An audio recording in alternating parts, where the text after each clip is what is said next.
Jake Morrison stood on the observation deck of the new Denver Colony building. He watched the sunrise paint the sky in soft colors of pink and gold. The morning air was fresh and clean. Birds sang in the distance. It was a perfect day on Kepler 442b. "Another beautiful morning," said Lisa Campbell as she joined him. She was the colony's main doctor. Her coffee cup steamed in the cool air. "I still can't believe we found such a perfect world." Jake nodded. He was the colony administrator. 3 years he had helped build this place from nothing. 2,000 humans now called New Denver home. They had farms, schools, and small factories. Children played in the streets. People were happy. "The mining reports look good," said Ryan Tucker, walking up to them. He was the chief engineer. "We should hit our production targets this month." Maria Santos appeared next.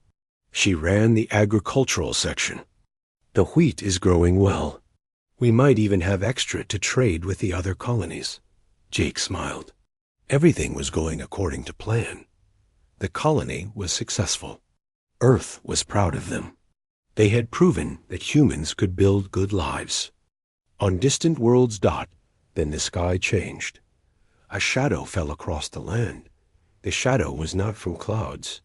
It was from something much bigger. Jake looked up and saw shapes moving across the sun. They were huge. They were ships.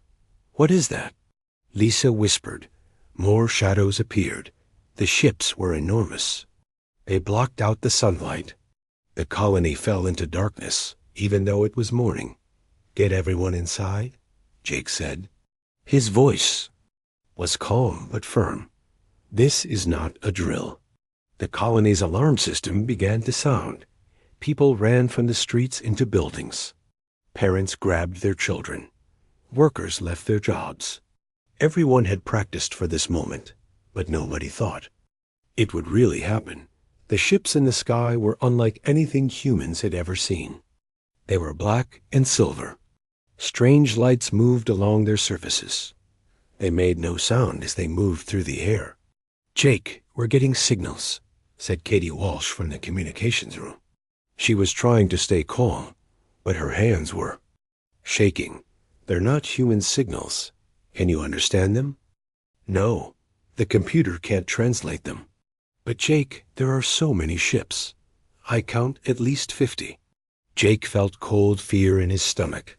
50 ships meant thousands of aliens. The colony had no military. They had some security guards and hunting rifles. That was all. "Send a message to Earth," he said. "Tell them we need help." "I'm trying," Katie said, "but something is blocking our signals. Nothing is getting through." The first ship landed in the main square. It was the size of a city block.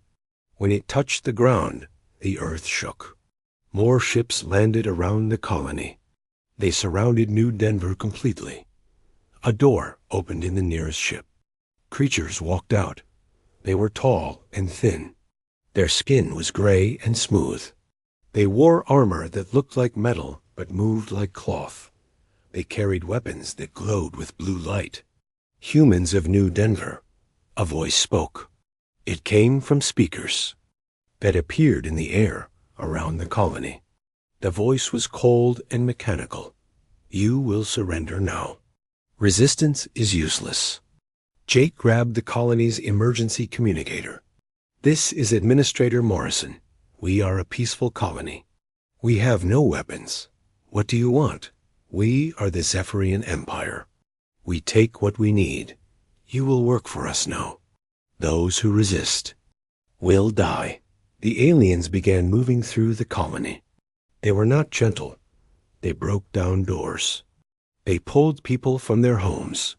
Children cried. Adults tried to protect their families. Ben Carter, the head of security, came running to Jake. "They're taking prisoners. We have to do something." "With what?" Jake asked. "We have 20 security guards and some hunting rifles. They have energy weapons and armor. We can't just give up." Jake looked at his people being dragged away. He saw Lisa trying to help an injured child. He saw Ryan trying to reason with the aliens. He saw Maria crying as they destroyed her gardens. "We're not giving up," Jake said quietly. "But we need to be smart about this." The aliens worked quickly. They set up machines around the colony. The machines began to change the air. The sky turned from blue to orange. The clean air became thick and hard to breathe. "They're poisoning the atmosphere," Ryan said. He had managed to get close to one of the machines. "It's designed to make us weak and sick." "Why?" Lisa asked. "Why not just kill us?" "Because dead people can't work," Jake said. He understood now. The aliens wanted slaves, not corpses. Amy Rodriguez, one of the teachers, was brought to Jake with a group of other colonists. She was bleeding from a cut on her face. "They took the children," she said. "All of them. They said the children would make sure we behave." Jake felt anger rise in his chest. These aliens had made a mistake. They thought humans were like other species they had conquered. They thought fear and pain would make humans obey. They were wrong. Over the next few hours, the aliens turned New Denver into a prison. They put up walls and guard towers. They made the humans live in small, crowded buildings. The air became harder to breathe. The sky burned orange and red. "How long do we have?" Jake asked Ryan privately. "With the atmospheric changes? Maybe a few months before people start dying from the poison. Then we don't have much time." "Time for what?" Jake looked at the alien guards. He looked at the machines, changing their world. He looked at his people, scared and beaten, but still alive. Time to show them what humans do when someone threatens our children. The aliens thought they had won. They thought humans would break like all the other species they had conquered. They had turned the colony into hell on Earth. They expected the humans to beg for mercy, but Jake Morrison and his people had other plans. The aliens were about to learn that humans were different. They were about to learn that sometimes, when you push humans too far, they don't break. They get really nasty. 3 months had passed since the aliens came. New Denver was no longer the beautiful place it once was. The sky was always orange now. The air burned their lungs when they breathed. The ground was cracked and dry. Nothing grew anymore. Jake Morrison stood in the work line with the other humans. They were all thinner now. Their clothes were dirty and torn. The aliens gave them just enough food to keep working, just enough water to stay alive. "Move faster," said the alien guard. His voice came through a speaker in his helmet. The aliens never took off their armor. They never showed their faces. "The Empire needs more metal." Jake picked up his mining tool. It was heavy and crude.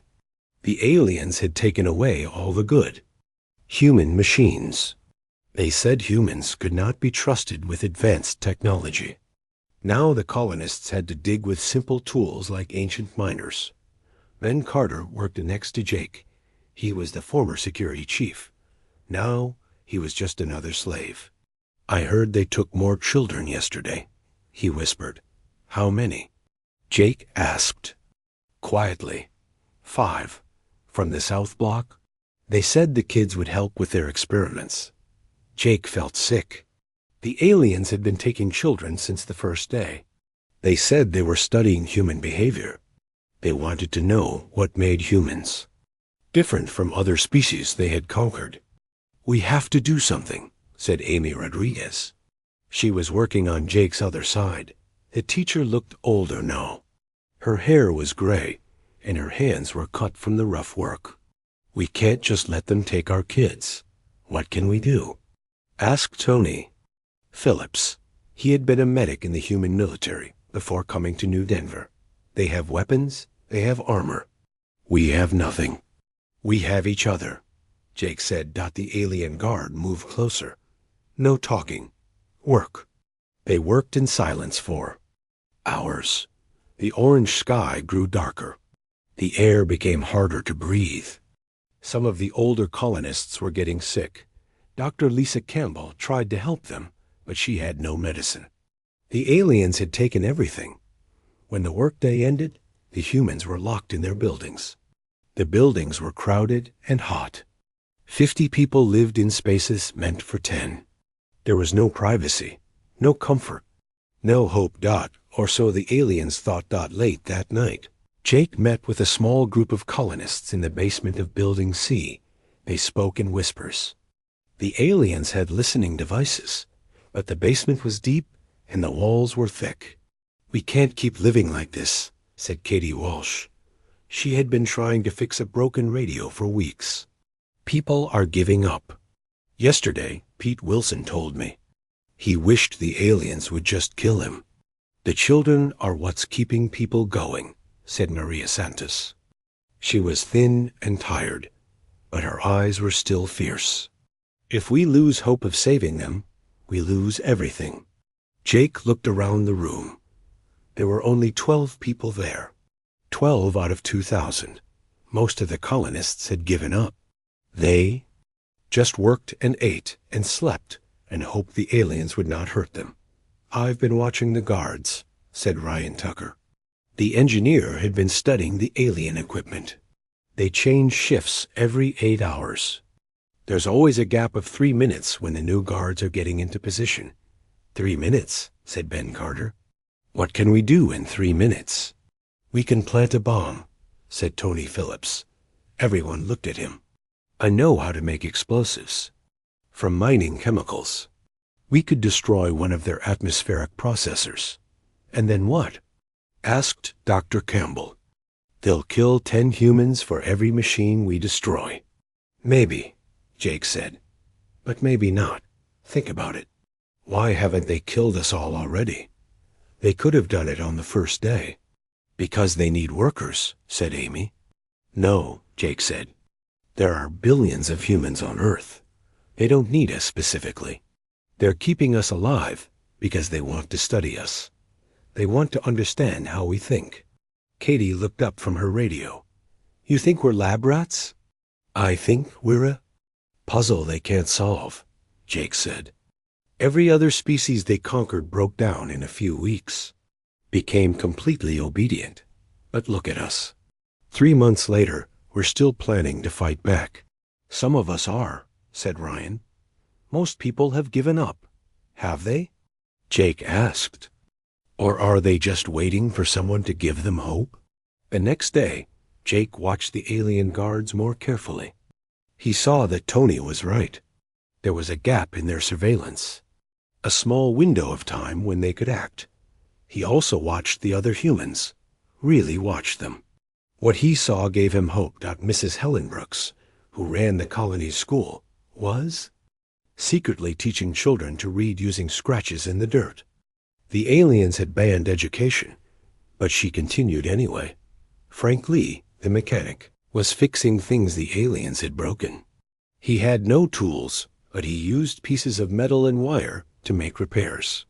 He did it because he could not stand to see broken things. Grace Miller, who had been a farmer, was growing plants in secret. She hid them in dark corners where the aliens could not see. The plants were small and weak, but they were alive. These people had not given up. They were still fighting in their own ways. They just needed someone to show them how to fight together. That night, Jake made his decision. "We're going to hit the atmospheric processor in Sector 7, he told the group. "Tomorrow night, during the guard change." "And then?" asked Ben. "Then we see what happens. If they kill us all, at least we die fighting. If they don't, we learn something about how they think." Tony had made a bomb from mining chemicals and spare parts. It was crude, but it would work. Katie had found a way to disable the security cameras for exactly 3 minutes. Ryan had mapped the best escape routes. The next evening, Jake and Tony crept through the shadows toward the atmospheric processor. It was a large machine that looked like a metal tree. It pumped poison into the air 24 hours a day. They planted the bomb and ran. The explosion lit up the night sky. Alarms rang throughout the colony. The aliens came running from all directions. But something strange happened. The aliens did not start shooting. They did not begin killing humans. Instead, they gathered around the destroyed machine and talked to each other in their alien language. Jake watched from his hiding place. The aliens seemed confused. They kept looking at the machine, then at the human buildings, then back at the machine. Finally, the alien commander spoke through the loudspeakers. "Humans of New Denver, you have destroyed Imperial property. This is not acceptable behavior. You will return to your buildings immediately." That was all. No executions, no torture, no punishment at all. Jake smiled in the darkness. The aliens were confused. They had expected humans to be broken by now. They had expected complete obedience. The attack had surprised them. "We're not following their script," Jake whispered to Tony. "They don't know what to do with us." Over the next few days, something changed in the colony. People walked a little straighter. They talked a little more. They looked at the aliens with less fear. The explosion had done more than destroy a machine. It had destroyed the idea that humans were helpless. It had shown that they could still fight back. Jake began to plan the next attack. But more importantly, he began to plan how to turn 2,000 broken colonists into 2,000 fighters. The aliens thought they had won. They thought they had broken the human spirit. But they were about to learn that humans were different from every other species they had conquered. They were about to learn that sometimes, when you try to break a human, you just make them more dangerous. Jake Morrison crouched in the ruins of what used to be the colony library. The building had been destroyed in the first week of the invasion. Now it was just broken walls and scattered books. But it was also the perfect place to hide. "Look at this," said Peter Hamilton, crawling through a hole in the wall. He was a former colonist who had joined the resistance after the aliens took his wife. In his hand, he held a small device that glowed with alien symbols. "Where did you get that?" asked Susan Clark. She was an engineer who had been working with Ryan Tucker to understand alien technology. "I took it from a dead guard," Peter said. "Got lucky during the supply run yesterday. The stupid thing fell into the toxic pool, and his suit failed." Jake studied the device. It was some kind of recorder. The symbols moved across its surface in patterns that almost looked like writing. "Can you read it?" he asked Susan. "I'm learning," she said. "Ryan and I have been studying their language. This looks like a report." For 2 weeks, Susan and Ryan worked on translating the alien device. What they found changed everything. "Jake, you need to see this," Susan said one night in their secret meeting place. Her face was pale with excitement. "This is a behavioral analysis report. They've been studying us." "We knew that," said Ben Carter. "No, you don't understand," Susan said. "This isn't just about us. This is about every species they've ever conquered. And Jake, we're not following the pattern." She showed them the translated report. It was written by the alien commander, High Inquisitor Vexthal. It described how conquest usually worked. "According to this," Susan read, "most species break down in predictable stages. First, they fight back with organized military resistance. That lasts about 2 weeks, and they try to negotiate. That lasts another week. Then they start turning on each other, blaming their own leaders for the disaster. That lasts a month. Finally, they give up completely and become obedient slaves." "How long has it been since they conquered us?" asked Katie Walsh. 5 months, Jake said. "And what stage are we in?" Jake looked around the room. There were now 30 people in the resistance. They were planning attacks almost every night. They had destroyed 6 atmospheric processors and dozens of alien vehicles. "We're not in any of their stages," he said. We're doing something they've never seen before. The report was full of confused notes from the alien commander. He wrote about how humans were defective and unpredictable. He complained that they were not following proper conquest protocols. "Look at this part," Susan said, pointing to a section of the report. "He says our resistance is getting stronger instead of weaker. He doesn't understand how that's possible." Dr. Robert Kim, the colony's chemist, had been studying the alien atmospheric processors. "I think I know why we're confusing them," he said. "They're trying to break us by making the environment hostile. But humans are the best species in the galaxy at adapting to hostile environments." "What do you mean?" asked Diana Torres. She was a salvage expert who had been helping them recover alien technology. "Think about it," Robert said. "Where did humans come from? Earth, a planet with ice ages, droughts, floods, earthquakes, and storms. We evolved to survive disasters. Making our environment worse doesn't break us. It makes us more creative." Jake felt something click in his mind. "They're fighting us wrong." "Exactly," Robert said. "Every other species they conquered came from stable, peaceful worlds. When their environment became hostile, they didn't know how to cope. But we do. We've been coping with hostile environments for millions of years. So what do we do with this? Information?" asked Amy Rodriguez. Jake thought for a long moment. Then he smiled. It was not a nice smile. "We make a deal with the devil," he said. The plan was crazy. Instead of trying to fix the atmospheric processors, they would make them worse. Instead of trying to escape the toxic environment, they would embrace it. They would turn the aliens' own weapons against them. "The aliens are comfortable," Jake explained to the group. "Their suits protect them from the poison air. Their bases are climate-controlled. They don't have to suffer like we do." "So?" asked Ben. "So we change that. We make the environment so hostile that even their suits can't protect them. We make them suffer more than we do." Robert Kim had been studying the atmospheric processors for months. He knew how they worked. More importantly, he knew how to make them work differently. "I can modify the processors," he said. "Instead of just making the air toxic, I can make it corrosive. Their suits will start to fail. Their equipment will break down. And we can survive that?" asked Lisa Campbell. "We'll have to learn how," Jake said. "But humans are good at learning. That's what makes us different." Diana Torres had been collecting alien equipment from destroyed vehicles. She had figured out how to modify it for human use. "I can make us better protective gear," she said. "It won't be perfect, but it will be better than what we have now." The next phase of their plan was even more audacious. They would not just defend themselves. They would attack.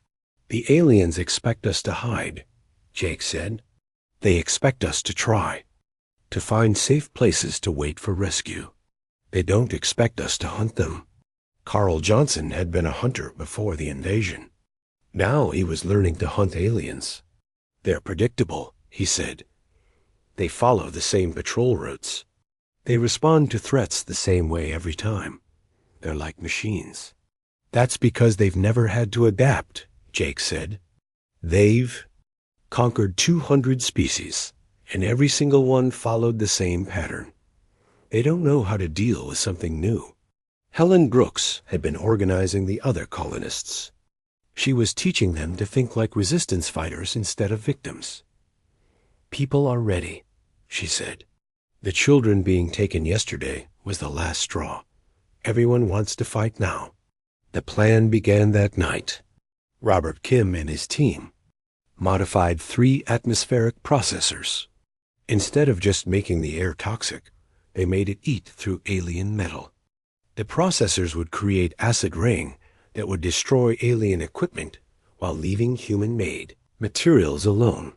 Diana Torres led teams to salvage alien vehicles. They learned to use alien weapons and armor. They were not as good as the originals, But they were better than having nothing. Carl Johnson trained hunting teams. They learned to move silently through the toxic landscape.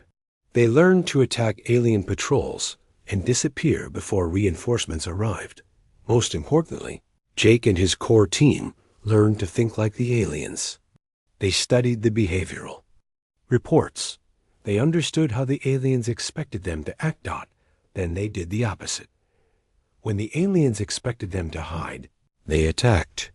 When the aliens expected them to negotiate, they sabotaged. When the aliens expected them to turn on each other, they worked together more closely than ever. The acid rain began falling on the 6th month of their occupation. Within hours, alien equipment started failing. Their vehicles stopped working. Their communication systems went down. Their suits began to leak. Sir, one of the alien guards reported to High Inquisitor Vexthal. The humans have modified our atmospheric processors. The environment is becoming hostile to us as well. That's impossible, the commander said. Primitive species don't understand our technology. Nevertheless, sir, our equipment is failing. We need to retreat to the ships. For the first time since the invasion began, the aliens were uncomfortable. They were breathing the same poison air as the humans. They were suffering the same way, but the humans were not retreating. They were advancing. Jake Morrison stood on a hill overlooking the alien base. The acid rain fell on his improvised protective gear. It hurt, but he could handle it. He had learned to handle pain. Around him, 30 resistance fighters waited for his signal. They carried alien weapons and war-modified armor. They looked like pirates from an old movie. Remember, Jake said quietly, we're not trying to win this battle. We're trying to teach them a lesson. What lesson? Asked Peter Hamilton. Jake smiled his dangerous smile. That humans don't break the way they expect. That sometimes, when you try to make our lives hell, we just get better at living in hell than you are. The attack began at midnight. For the first time since the invasion, the aliens found themselves on the defensive. They were learning what it felt like to be hunted. They were learning what humans could do when they stopped trying to be civilized and started trying to survive. And they were learning that maybe, just maybe, they had picked the wrong species to conquer. The acid rain had been falling for 3 weeks. The alien base looked like a graveyard of metal and machinery. Their vehicles were rusted hulks. Their communication towers had collapsed. Even their mighty ships were showing signs of damage. Jake Morrison watched from his hiding place in the chemical plant ruins. The aliens had turned the plant into a fortress, but even fortresses could be broken. He counted the guards. 12 outside, probably 20 more inside. They're scared, whispered Carl Johnson beside him. The former hunter had become very good at reading alien behavior. Look how they move. They keep checking their equipment. They don't trust it anymore. Good, said Helen Brooks. She had become one of Jake's most trusted fighters. Fear makes people stupid, even alien people. The resistance had grown to over 200 fighters. They were no longer just the desperate people who had nothing left to lose. Now they included farmers, teachers, shopkeepers, and even some of the children who had escaped from the alien experiments. Frank Lee crawled up to them through the rubble. He was carrying a device that used to be an alien scanner. Now it was a human weapon. I've got good news and bad news, he said. Bad news first, Jake said. They're planning to execute 50 prisoners tomorrow, including all the children they've been experimenting on. Jake felt cold anger in his chest. And the good news? They're doing it at the main processing center. All the guards will be there. The rest of their bases will be almost empty. Grace Miller had been listening from her position on the other side of the building. She had become an expert at moving silently through the toxic landscape. This is our chance, she said. We hit all their bases at once while they're distracted. It's risky, said Helen. If we fail, they'll kill everyone. If we do nothing, they'll kill everyone anyway, Jake said. They're getting desperate.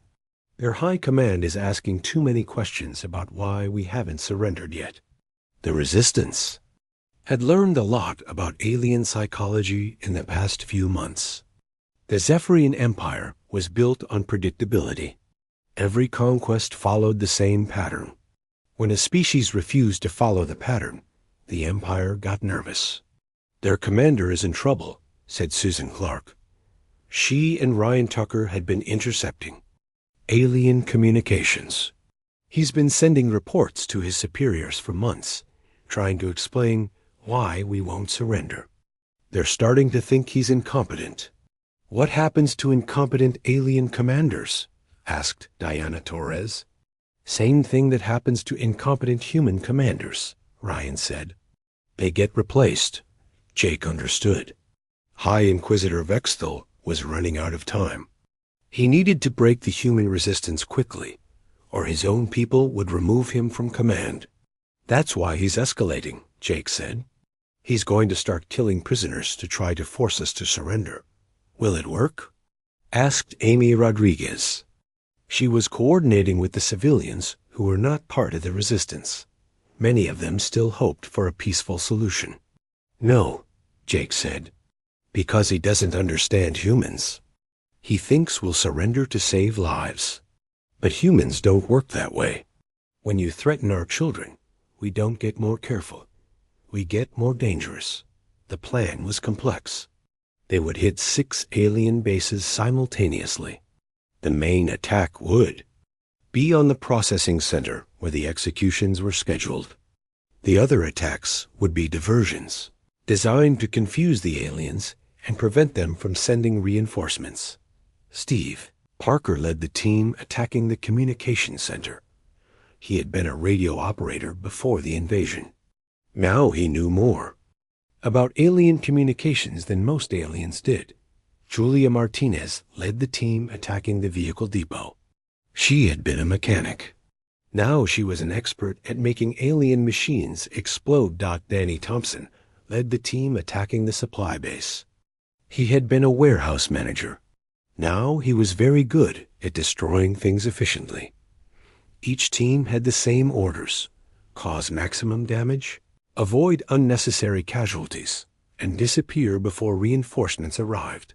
The main attack was Jake's responsibility. He would lead 50 fighters against the processing center. Their goal was not just to rescue the prisoners. It was to send a message. Remember, Jake told his team as they prepared for battle, we're not just fighting for New Denver. We're fighting for every human who might face these aliens in the future. We need to show them that humans can't be conquered the way they conquered other species. The attack began at dawn. The aliens had chosen to execute the prisoners at sunrise, thinking it would be more dramatic. They were right, but not in the way they expected. Steve Parker's team hit the communication center first. The aliens had been expecting sabotage, but they expected it to be crude and desperate. Instead, they faced a coordinated assault by people who understood their technology better than they did. Julia Martinez's team destroyed the vehicle depot with military precision. They had learned to use the aliens' own weapons against them.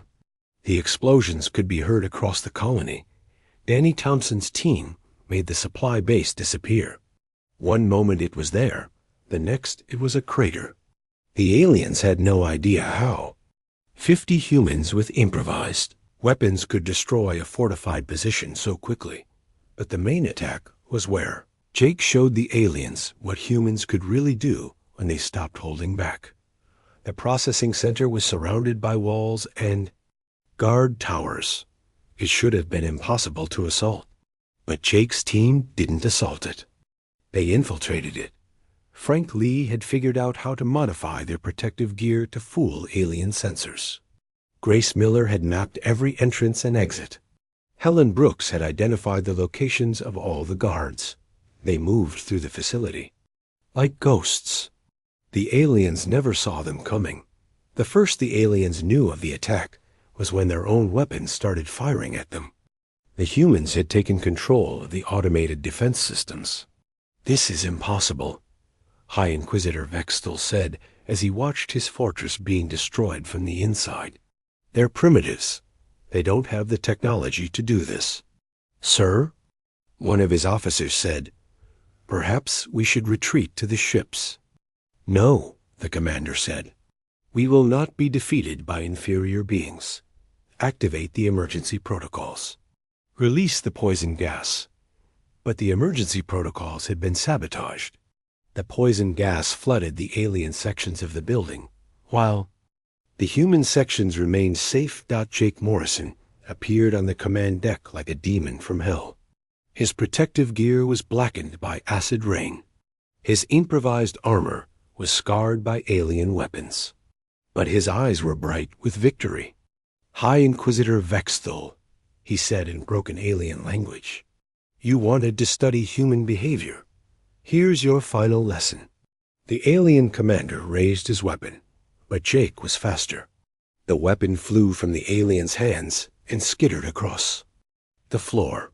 "You made a mistake," Jake said. "You tried to break us the same way you broke everyone else. But humans aren't like everyone else. We don't break when things get hard. We adapt." Around them, the facility was falling apart. The humans had not just rescued the prisoners. They had destroyed the aliens' main base of operations. "You adapted to our environment," Maxthul said, "but you cannot adapt to our technology. You cannot defeat the Empire." "We're not trying to defeat the Empire," Jake said. "We're trying to teach it a lesson. Some species can't be conquered. Some species get more dangerous when you try to break them." The rescue was complete.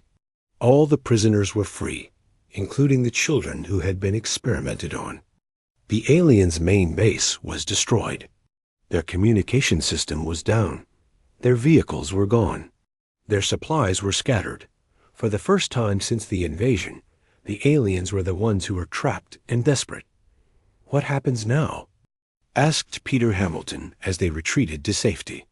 "Now they learn what it feels like to be hunted," Jake said. "Now they learn what humans do when someone threatens our children and thinks they can get away with it." The aliens had tried to turn New Denver into hell. They had succeeded, but they had made one fatal mistake. They had forgotten that humans were very good at surviving in hell. And sometimes, when you push humans far enough, they don't just survive. Become the thing that even demons fear. The real war was just beginning. High Inquisitor Vexthal stood in the command center of his flagship. Through the windows, he could see the orange sky of the poisoned world below. For 8 months, he had been trying to break the human resistance. Instead, the humans had broken him.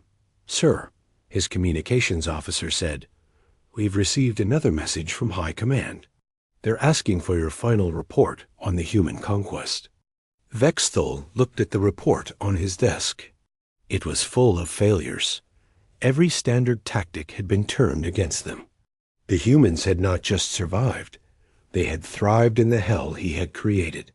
"Sir," another officer said, "the humans are moving again. Our sensors show large groups advancing on all our remaining positions." "How many?" "All of them, sir. Every human in the colony. Even the children." Vexthal felt something he had never experienced before. Fear. Not just concern or worry, but real, deep fear. The humans were not acting like any species he had ever encountered. On the planet below, Jake Morrison stood with his people on the hill, overlooking the alien landing site. Behind him were 1,847 humans.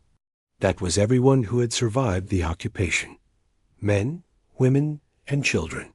Farmers, teachers, engineers, and doctors.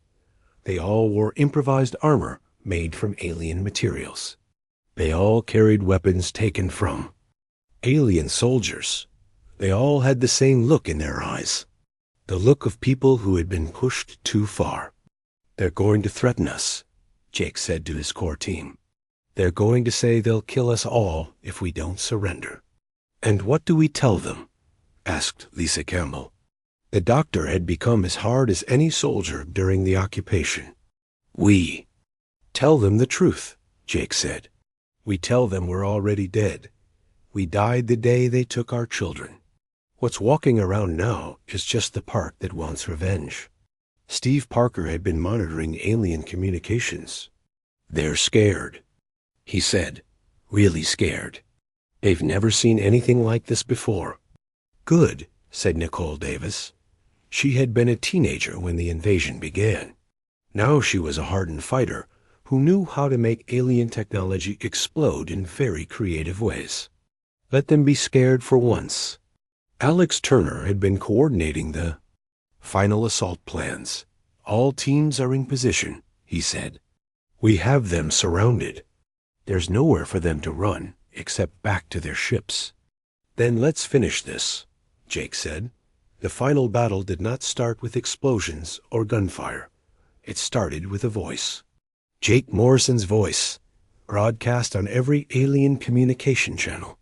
High Inquisitor Vexthal, he said. This is Administrator Jake Morrison of the New Denver Colony. We need to talk. The alien commander's response came quickly. Human Morrison, you will surrender immediately. Your resistance ends now. No, Jake said simply. Your occupation ends now. You have 10 minutes to release all remaining prisoners and begin evacuation procedures. After that, we stop being nice. You threaten us? You are primitives with stolen weapons. We are the Zephyrian Empire. We have conquered 200 worlds. Jake looked around at his people. They were ready. They had been ready for months. You conquered 200 worlds full of civilized species, Jake said. You never conquered a world full of humans who decided to stop being civilized. You're about to. Learn the difference. The 10 minutes passed in silence. The aliens did not release the prisoners. They did not begin evacuation. Instead, they powered up their weapons and prepared for a final battle. They think they can still win, said Ryan Tucker. He was monitoring the alien ship systems. They're bringing all their weapons online. Let them, Jake said. We're not trying to win a battle. We're trying to send a message. The attack began with Julia Martinez's team. They had been mining explosives under the alien landing site for weeks. When the charges went off, the ground shook like an earthquake. 3 alien ships crashed into each other. The landing site became a crater. Danny Thompson's team had been infiltrating the alien supply lines. When the battle started, half the alien equipment simply stopped working. Weapons failed. Armor cracked. Communication systems went dead. But the real shock came when the aliens tried to use their most powerful weapon. They fired their orbital bombardment cannon at the human forces. The blast never reached the ground. Steve Parker's team had figured out how to turn the aliens' own shield technology against them. The orbital blast was reflected back into space. Impossible, Maxwell said. They're using our own technology better than we are. Sir, his tactical officer said, perhaps we should consider retreat. No, the commander said. Signal the fleet. Tell them to send reinforcements. But the reinforcement signal never reached the fleet. Katie Walsh had been jamming alien communications for hours. As far as the rest of the Empire knew, everything on Kepler 442b was proceeding normally. The ground battle was unlike anything the aliens had ever experienced. The humans did not fight like soldiers. They fought like predators. They used the poisoned landscape as their ally. They turned every piece of alien technology into a weapon. Frank Lee led a team that made alien vehicles attack their own forces. Grace Miller led hunters who picked off alien stragglers with perfect precision. Helen Brooks coordinated civilian teams that destroyed alien supply lines faster than they could be rebuilt. But the most terrifying part was how the humans worked together. Every other species the aliens had conquered had broken down into chaos during the final battle. Leaders fought with each other. Civilians panicked. Military units abandoned their posts. The humans did the opposite. The more desperate the situation became, the better they cooperated. Children carried messages between fighting units. Elderly civilians repaired weapons under fire. Everyone had a job, and everyone did it. "They're not breaking," Vexthal said, watching the battle from his ship. "Why aren't they breaking?"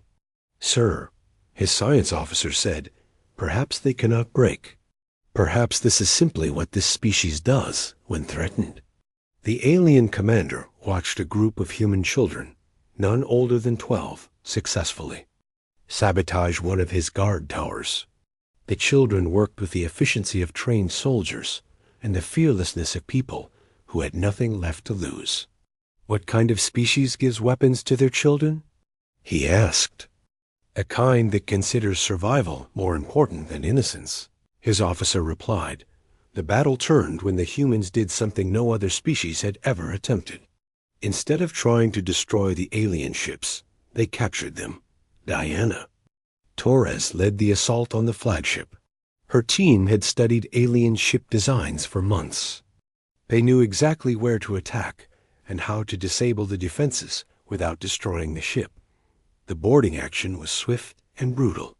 The aliens were fighting in their own ship, but the humans fought like they belonged there. They moved through the corridors like they had built them. When Jake Morrison walked onto the bridge of the alien flagship, High Inquisitor Vexthal was waiting for him. The alien commander had removed his helmet. His gray face was marked with what looked like tears. "You have won," he said. "But you do not understand what you have done. The Empire will send more ships. They will bring weapons that can destroy this entire world." "No, they won't," Jake said. He gestured to Alex Turner, who was operating the ship's communication system. "Tell them what you found, Alex." "They've been lying to their own empire," Alex said. "Their reports said we surrendered months ago. As far as High Command knows, Kepler 442b is a successful conquest with a productive slave population." Vexthal's face went even grayer. "You would not dare." "We already have," Jake said. "We've been sending fake reports in your name for weeks. The Empire thinks you're doing a great job. They're not sending reinforcements because they think you don't need them." "And now," said Susan Clark, who had been learning to operate alien technology, "we're going to show them what really happened here." She activated the ship's recording system. Every screen in the fleet showed the same image. Human children playing in the ruins of alien machines. Human farmers growing food in poisoned soil. Human fighters dancing around the wreckage of alien vehicles. "This is what happens," Jake said, speaking directly to the alien high command, "when you try to break a species that doesn't know how to stay broken." The recording showed the complete reversal of the invasion. The aliens huddled in their ships while humans controlled the planet. The aliens begging for mercy while human children laughed at their fear. "You can conquer civilized species," Jake continued. "You can break people who fight by rules. But when you threaten human children, when you turn our world into hell, you don't get civilized humans anymore. You get something much worse." "What do you want?" Vexthal asked. "We want you to leave," Jake said. "We want you to take your fleet and go back to your empire. And we want you to tell them exactly what happened here. They will not believe it.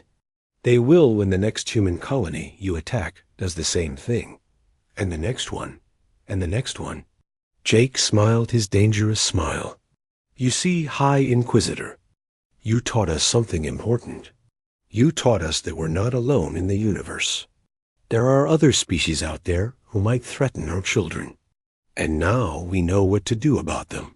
3 days later, Admiral Christine Hayes of the Earth Defense Force arrived with a fleet of human ships.